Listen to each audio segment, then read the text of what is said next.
Welcome back to Terror and Urban Myths. Thank you for joining us again this evening. Before we get started, if you're enjoying the show, please take a moment to subscribe and give us a like. It really helps other fans of the strange and unusual find us. Tonight, we're going south of the border, deep into the heart of Mexico City, a place where ancient Aztec legends kind of intertwine with modern-day mysteries. We're going to explore three particularly chilling stories that have captivated the city's imagination for generations. First up, we have the Black House of Colonia Roma. Okay. Just picture this: a grand, imposing house standing on a prime corner in one of the city's most upscale districts, Colonia Roma. Yeah. But here's the catch: it's completely abandoned, shrouded in almost palpable silence. It's this juxtaposition that really gets under your skin. You have this beautiful, sought-after location, yet the house stands empty, almost as if it's repelling life itself. It's as though it's a void in the vibrant tapestry of the city. And the stories surrounding the Black House are equally unsettling. The legend claims it was once a typhoid fever ward. During a particularly devastating epidemic, imagine the fear that must have gripped the city at that time. People were dying left and right. Right. And there was no known cure. The legend goes that the neighbors, gripped by terror and perhaps fueled by prejudice against the sick, decided to take matters into their own hands. They snuck into the house one night, doused it with gasoline, and set it ablaze, trapping the sick inside. A truly horrific act, if true. And the tragedy, according to the legend, doesn't end there. Later, a wealthy family, the Muñecas, purchased and renovated the house, seemingly unaware of its grim past. But their joy was short-lived. Within a month of moving in, the entire family was found dead in their beds. Their deaths remain unexplained to this day. Some whisper that the Muñecas were victims of the vengeful spirits of those who perished in the fire. Their deaths cemented the Black House's reputation as a place of immense sorrow and lingering darkness. And the truly unsettling part is that people who have dared to visit the Black House report experiencing strange phenomena, unexplained noises, sudden drops in temperature, and an overwhelming feeling of dread. Some even claim to have seen shadowy figures moving in the windows, or heard faint cries echoing through the empty rooms. It's as though the house itself is trying to communicate the horrors it has witnessed. Now, I know what you might be thinking. Is there any truth to these stories? Are there any records of this tragic fire? Well, that's the thing about urban legends. They exist in that fascinating space between fact and fiction. There are no official records of a fire that claimed dozens of lives, as the legend suggests. But the house does stand empty. Its dilapidated state only adding to its eerie aura.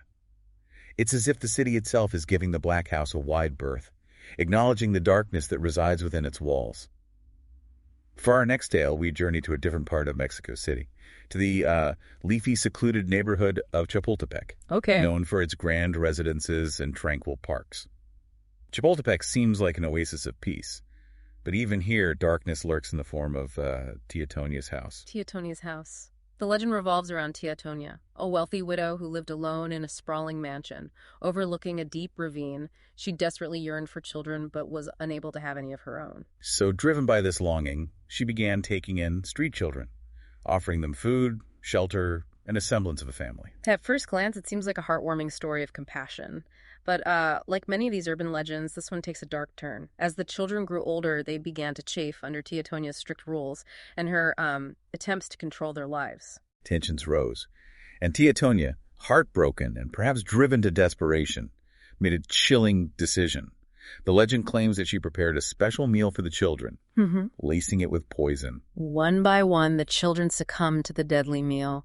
Overwhelmed with guilt and despair, Tia Toña dragged their bodies to the terrace and flung them into the ravine below, a desperate attempt to erase all evidence of her horrific act. And then, consumed by remorse, she took her own life, ingesting the poisoned food herself. But the story doesn't end with their deaths. People say that the spirits of Tia Toña and the children now haunt the ravine, their tormented souls unable to find peace. Visitors to the area claim to hear children's laughter echoing through the trees, only to be met with an eerie silence.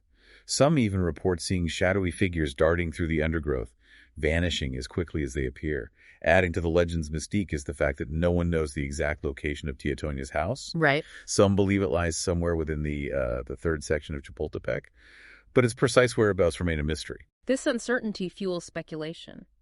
and allows the legend to grow, becoming a cautionary tale whispered from generation to generation. It serves as a reminder that even in the most idyllic settings, darkness can lurk beneath the surface. And here's where it gets even more interesting. There's a real-life tragedy that occurred in the same area, blurring the line between legend and reality. In 1976, a grandson, plagued by mental health issues, brutally murdered his wealthy grandparents in their Chapultepec mansion. This horrific event, well documented in newspapers of the time, echoes the themes of family conflict, violence, and lingering darkness present in the legend of Tia Toña's house. Sometimes truth can be stranger and even more terrifying than fiction. And this real-life tragedy adds another layer of complexity to the legend of Tia Toña, making us question where the legend ends and reality begins. For our final legend tonight, we leave the bustling city center and venture into the tranquil canals of Xochimilco. This UNESCO World Heritage Site is known for its floating gardens, vibrant culture, and festive atmosphere.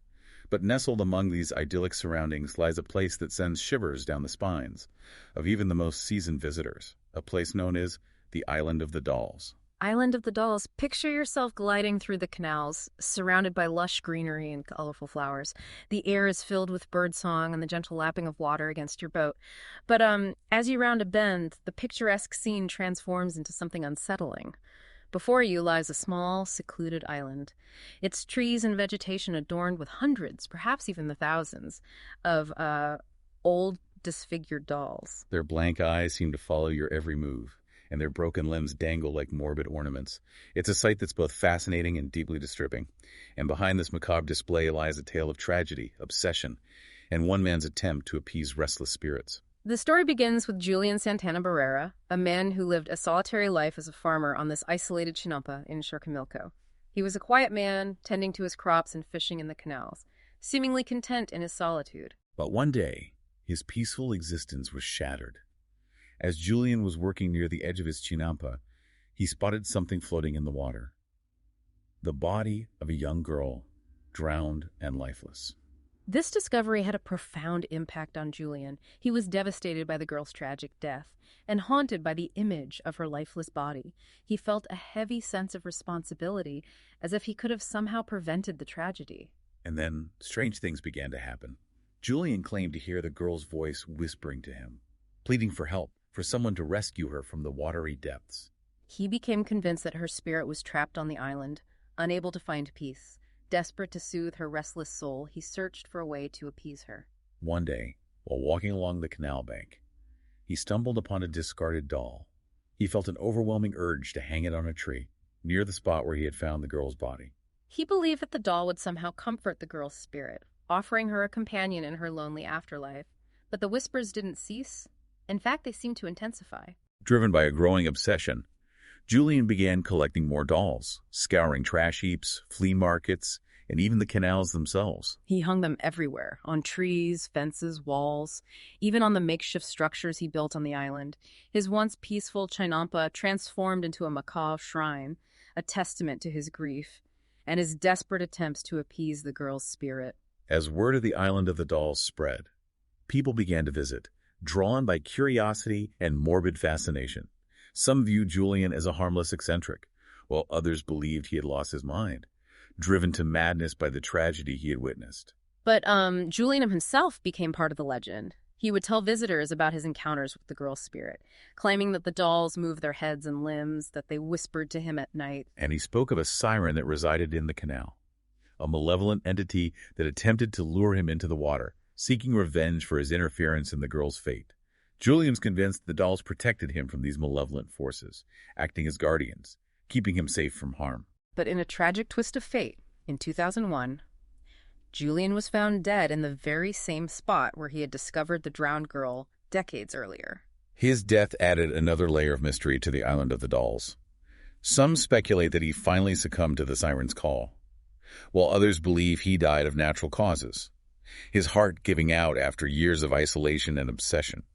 Regardless of the circumstances, Julian Santana left behind a legacy that continues to fascinate and disturb visitors to this day. The Island of the Dolls remains a place of pilgrimage for those seeking a glimpse into the macabre. It stands as a testament to the enduring power of grief, obsession, and the stories we tell ourselves to make sense of the unexplainable. And what's truly chilling is that many visitors to the island report feeling a strange presence, a sensation of being watched by unseen eyes. Yeah. Some even claim to have seen the dolls move, their heads turning, their limbs twitching, as if imbued with a life of their own. It's as though Julian's grief, his fear, his desperate attempts to appease the girl's spirit have somehow imprinted themselves onto the island, transforming it into a place where the boundary between the living and the dead becomes blurred, where the dolls act as vessels for the restless spirits that linger there. Welcome back to Terror and Urban Myths. As we continue exploring the legends of Mexico City, it's important to remember that these stories, while chilling, also offer a unique window into the human condition.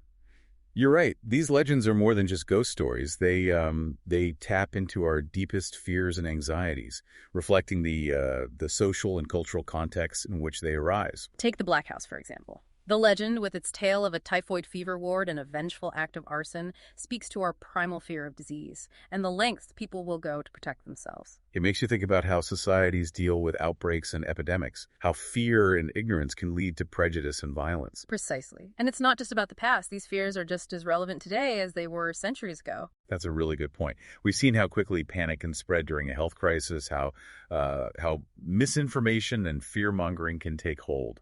The Black House legend serves as a chilling reminder of the dark side of human nature. Now let's shift our focus to the haunting tale of Tia Toña's house. This legend, with its themes of child abandonment and desperate longing for family, raises some uncomfortable questions about societal neglect and the pressures placed upon women. It's heartbreaking to imagine those children left to fend for themselves on the streets. And Tia Toña, while her actions were undoubtedly horrific, could be seen as a victim of societal expectations. Exactly. In a patriarchal society, women are often defined by their roles as wives and mothers. Tia Toña's inability to have children of her own, and her subsequent decision to take in street kids, might have stemmed from a desperate need to fulfill those societal expectations. It's as if she was trapped, driven to extreme measures by forces beyond her control, and the fact that the legend is shrouded in mystery, with no one knowing the exact location of her house, only adds to the feeling of unease. That ambiguity allows the legend to take on a life of its own. It becomes a cautionary tale, a reminder that even in the most affluent neighborhoods, darkness can lurk beneath a veneer of respectability. And then we have the real-life tragedy of the grandson who murdered his grandparents in Chapultepec. That case, with its echoes of family conflict and violence, further blurs the line between legend and reality. It makes you wonder if these legends are born from real events, twisted and amplified over time through storytelling, or perhaps they serve as a kind of premonition, a way for society to process its anxieties and fears. It's a chilling thought, but one that adds a layer of depth to these stories. They become more than just entertainment. They offer a glimpse into the darker recesses of the human psyche. Now let's turn our attention to the Island of the Dolls. This legend, while undeniably unsettling, also raises important questions about mental health and the way we treat those who are different. Julian Santana, the caretaker of the island, was clearly a troubled soul. His obsession with the dolls, his claims of hearing voices and seeing spirits, all point to a deep-seated trauma. And yet, instead of receiving help and compassion, he was often dismissed as crazy or dangerous. His story highlights the stigma surrounding mental illness and the need for greater understanding and empathy. It's a reminder that we should be careful not to judge those who are struggling with mental health issues. Their actions might seem strange or even frightening, but there's often a deeper pain driving their behavior. And on a broader level, the Island of the Dolls, with its unsettling collection of disfigured dolls, could be seen as a reflection of our own anxieties about aging, decay, and the inevitability of death. The dolls, with their blank stares and broken limbs, serve as a reminder of our own mortality. They represent the fragility of life and the ways in which we try to hold on to the past, even as it slips away from us. It's a potent image, one that stays with you long after you've heard the story. It makes you confront your own fears and contemplate the mysteries that lie beyond our understanding. These legends, despite their darkness and unsettling nature, ultimately offer a profound insight into the human experience. They remind us that we're all connected, that our stories intertwine, and that even in the face of tragedy and loss, there's beauty in the human spirit's resilience and its enduring search for meaning. Well said. And that brings us to the end of part 2 of our exploration of Mexico City's urban legends. We've delved into the psychological and societal implications of these stories, uncovering the hidden depths beneath their chilling surfaces. Welcome back to Terror and Urban Myths. We've explored some of the most chilling urban legends that haunt the streets and canals of Mexico City. From the imposing silence of the Black House, to the tragic tale of Tia Toña, to the unsettling macabre of the Island of the Dolls, we've journeyed into the heart of the city's darkness. And along the way, we've uncovered a deeper meaning behind these stories. They're not just about ghosts and hauntings, but about the human condition itself. That's right. They reflect our fears, our anxieties, and our enduring fascination with the unknown. They remind us that every city has its secrets, its hidden depths, and its stories waiting to be told. Mexico City, with its rich history and vibrant culture, is a place where the past and present collide, where ancient Aztec beliefs kind of intertwine with modern-day anxieties, creating a breeding ground for these fascinating and often unsettling tales. So the next time you find yourself walking the streets of Mexico City, take a moment to listen.